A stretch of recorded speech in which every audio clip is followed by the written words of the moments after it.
How's it going, YouTube? Barbara here, bringing you guys a long-awaited video that I know a lot of people have asked me about, and this is going to be over a specific ruling or effect resolution for Jessamon versus Minervamon. This is for new BT10. Minervamon Loop is a deck that might show up a lot. Jessamon's a complicated deck with a lot of triggers and a lot of craziness, so we're going to go ahead, clear up the water on some of that, and make sure we know exactly what we're doing so we don't get any penalties or game losses or anything like that whenever we run into this matchup in events. So let's go ahead and hop into it.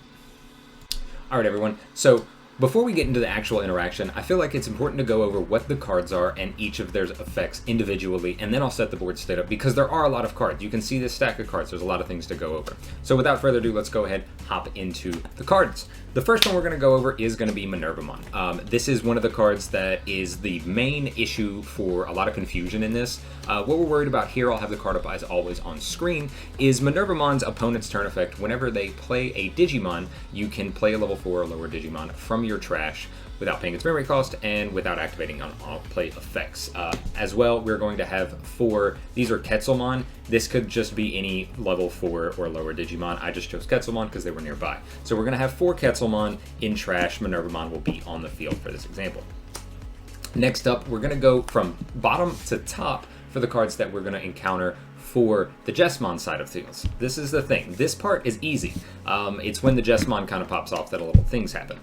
First up, we're going to go with Gurimon. This is literally just here because it has when attacking of inheritable of when attacking once per turn. If this Digimon has 6,000 or more DP, draw a card. Easy. You have Huckmon. This is just another when attacking effect to make this a little bit more complicated because it's a common interaction, but it's when attacking once per turn, reveal 5 cards off the top of your deck, grab every Sistermon from among them and bottom deck the rest. The next one is going to be Bao Huckmon. Bao Huckmon is one that actually comes up a little bit more in the interactions themselves, and it's one where it's when attacking once per turn. If you have a Sistermon in play, then you can delete one of your opponent's Digimon with a DP value of 5,000 or less. We're going to have the new Beat or ST Savior Huckmon. We're not worried about the when Digivolving effect, that doesn't matter. It's mainly the when attacking effect. For those of you that are familiar with the old Jessamon, it's basically that, when attacking once per turn. If this Digimon has Royal Knights in its traits, you may play a level, or you may play a Sistermon from your hand or trash without paying its memory cost. Next up, we'll go into the guy on the cover screen, or on the title thumbnail, Jessamon. He's got a lot of effects. The first one, when Digivolving Blitz. Everybody knows what Blitz does. It will be on the card art, so I'm not going to go over what that is. Then you have, when attacking, you may play a Sistermon from your hand, not from the trash. And then you will have a your turn once per turn. Whenever you play a Digimon, this Digimon will gain plus 3,000 DP and security attack plus 1. That is also important. That's going to come up in this scenario. We have the new Jessamon X Antibody. Got a long effect, he has piercing, digivolves over a Jessamon for 0, but he has when digivolving, you can play Sistermon from your hand or trash without paying its memory cost. If you play a Digimon by this effect, then you will go ahead and all of your Digimon will gain plus 2,000 DP, and they can attack unsuspended Digimon for the turn. It's a global effect, so the 2,000 DP will persist. Actually, it's not for the turn, it's for the end of the turn, so it persists over into your opponent's turn, and it affects all your Digimon on board, even if something pops up later. The next one, we have Genku Chad himself. Genku Chad has a very similar effect. It's mainly in combo for making this complicated, but it's got blocker, it's got when digivolving.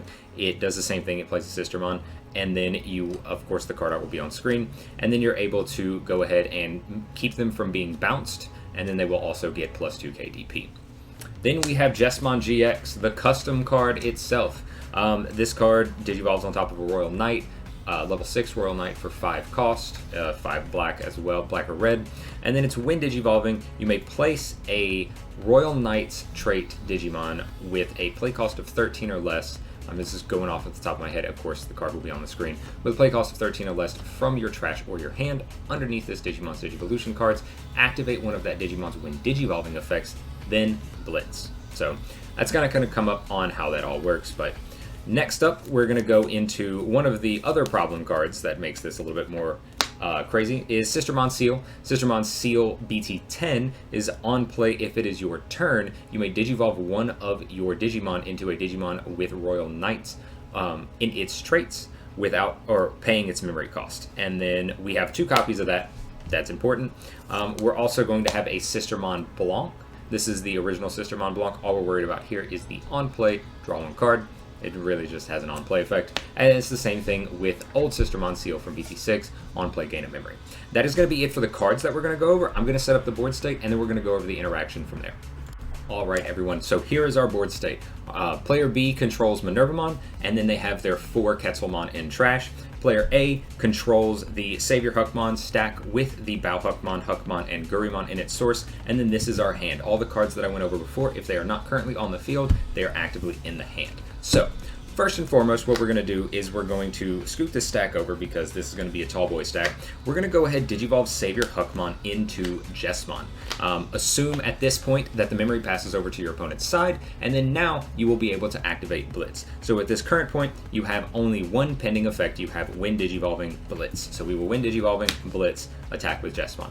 Now, this triggers all sorts of things. This is going to trigger, the effects will be on screen over there, actually, over there. And so this will trigger all sorts of things. You have the Wind attacking effect of Jesmon, you have the Wind attacking effect of Savior, Bao Huckmon, Huckmon, and Gurimon. All of them trigger at the same time. I'm going to skip putting the actual Jesmon Wind Digivolving trigger because that's going to start the cascade and then we'll go from there. So, you're going to have Jesmon, you're going to have all these triggered effects. What you're going to do is, here in this situation, all that really matters is you activating the Jesmon or the Savior Huckmons first. That is how we're going to do this, so we can go back and make this a little bit more complicated just to show some of the intricacies. But it doesn't matter which one of these you activate, Savior or Jess, both of them effectively do the same thing since all the cards are in our hand. So we're just going to go ahead and activate the effect of Jesmon.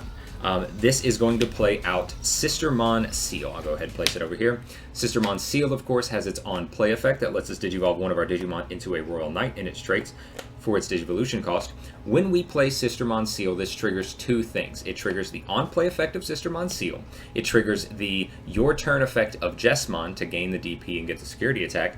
And since we played a Digimon, it triggers Minervamon. Now, as turn player, you have to activate your effects before your opponent is allowed to activate their effects. So, you have to activate both of these effects before your opponent is on this triggered number to activate Minervamon. So in this situation, you can choose to activate Sistermon Seal first. If you do and Digivolve your Jesmon into something else, then you will actually lose the ability to use the Your Turn effect of Jesmon. So the most ideal thing to do here, and it's what we'll do here, it'll go off the list on the side, is we'll go ahead and we'll activate Jesmon's effect to gain the DP and the security attack +1. This leaves Sistermon Seal's effect and Minervamon's effect pending. As turn player, we activate the effect of Seal. It's not mandatory, we're going to make it mandatory to show off this combo. Activate Sistermon Seal, Digivolve into Jesmon X. So this is Jesmon X Antibody. This will of course trigger Jesmon X Antibody's effect, as well as the other Your Turn effect of Sistermon Seal. May have forgot to mention this in the previous part, apologies if I did. This is whenever one of your Digimon Digivolves into a Digimon with Huckmon or Royal Knights in its traits, you will gain 1 memory. So in this situation, we Digivolve for 0 into Jesmon, we trigger the Wind Digivolving effect of Jesmon, and the the Your Turn effect of Sistermon Seal. Just to make this a little bit easier on the screen, we will go ahead and activate Sistermon Seal's effect first to gain the memory. A few situations can come up where this matters, but that's overly complex. We're not going to worry about that here. But just know that when we work this backwards, if you don't activate this, you will then have to activate this. So you'll have Jesmon X Antibody, which will gain the memory from Seal. Then we'll have Jesmon X Antibody's effects to play down another Sistermon Seal. So when we play down Sistermon Seal, of course, same as exactly as the last time, this triggers 2 things. We trigger the effect of Sistermon Seal on play, then we trigger Minervamon. There is no effect for Jesmon GX or X to play anything.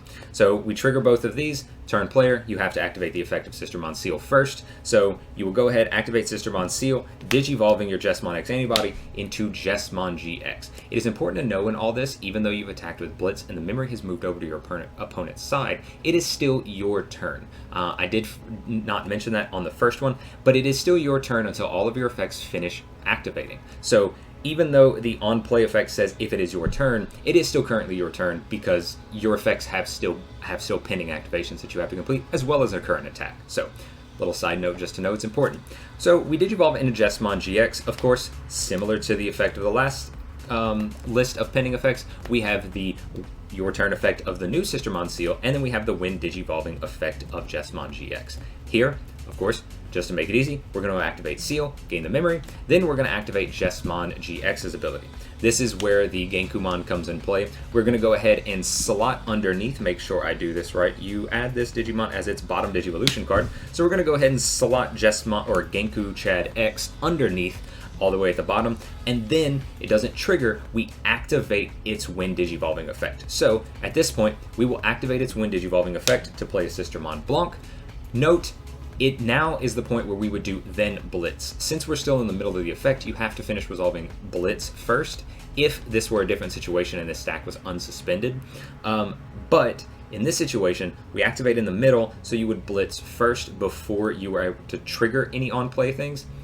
Again, to note, in this example, we are already in the middle of the attack. So even if we had an effect that unsuspended the Jesmon GX to let us attack again with Blitz, we're already in the middle of the attack, so we cannot declare Blitz a second time. It fails to resolve, basically. It fails to activate properly because we've missed the timing and we can't activate Blitz when we're in the middle of the attack because only one attack can happen at the same time. So in this situation, Blitz would then fail to activate.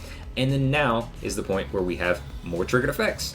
Again, such as the previous one, we have the on-play effect of Sistermon Blanc, and we have the on your opponent's turn effect of Minervamon on your opponent's side. So it's at this point where now we have to work backwards. There are no more pending effects that we have that are going to newly play something. We only have the attack from Jesmon GX to finish resolving, and then we have the on-play effect of Sistermon, and then Minervamon. So it's at this point we would go ahead, activate Sistermon to draw us a card.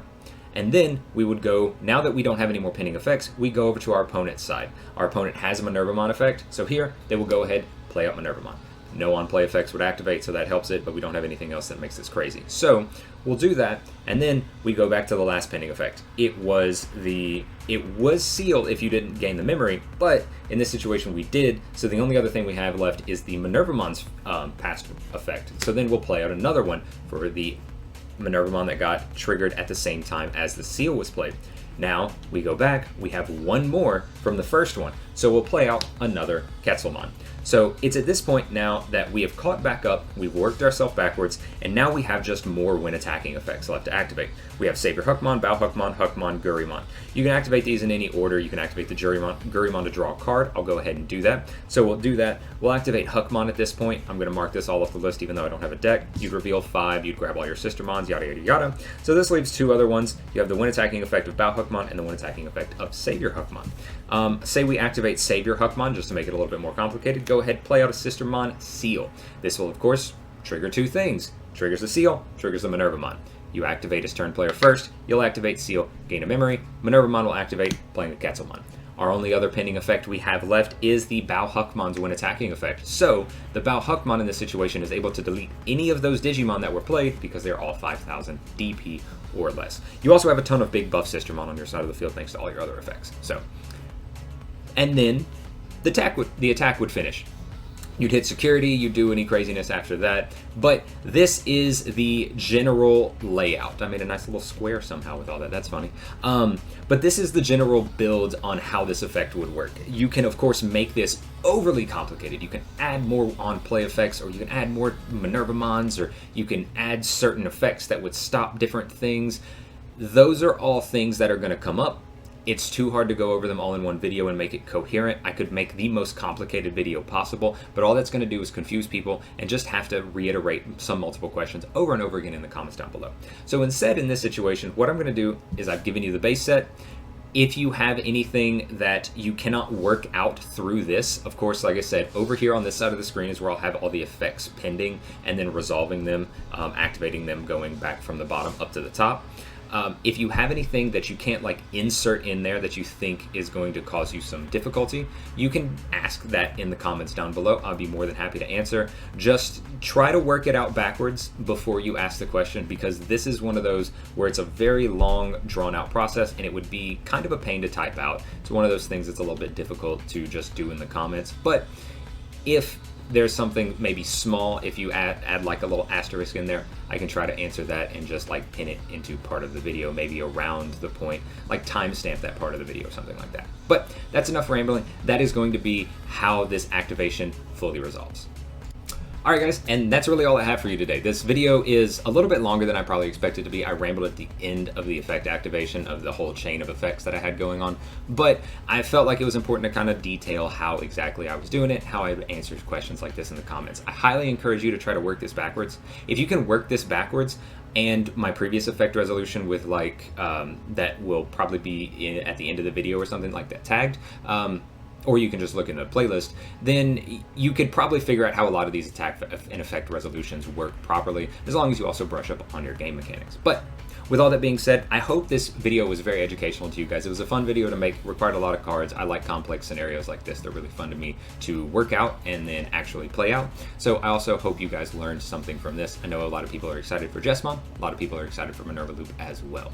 But with all that being said, thank you guys for watching until the end of the video. If you did enjoy the content, be sure to leave a like on the video. Subscribe to the channel. We will be having more rulings videos, gameplay videos, and stuff like that coming out in the future. And then if you want to know when these videos go live, hit that notification bell. As I mentioned, I always like to listen to, read, and go over your guys' comments, so be sure to leave a comment in the description down below. I'll be happy to try to answer them with the caveat of how I said in the previous section. That way it does not like an overwhelming wall of text. But again, with all that being said, thank you guys so much for watching till the end, and I'll catch you in the next one. Later.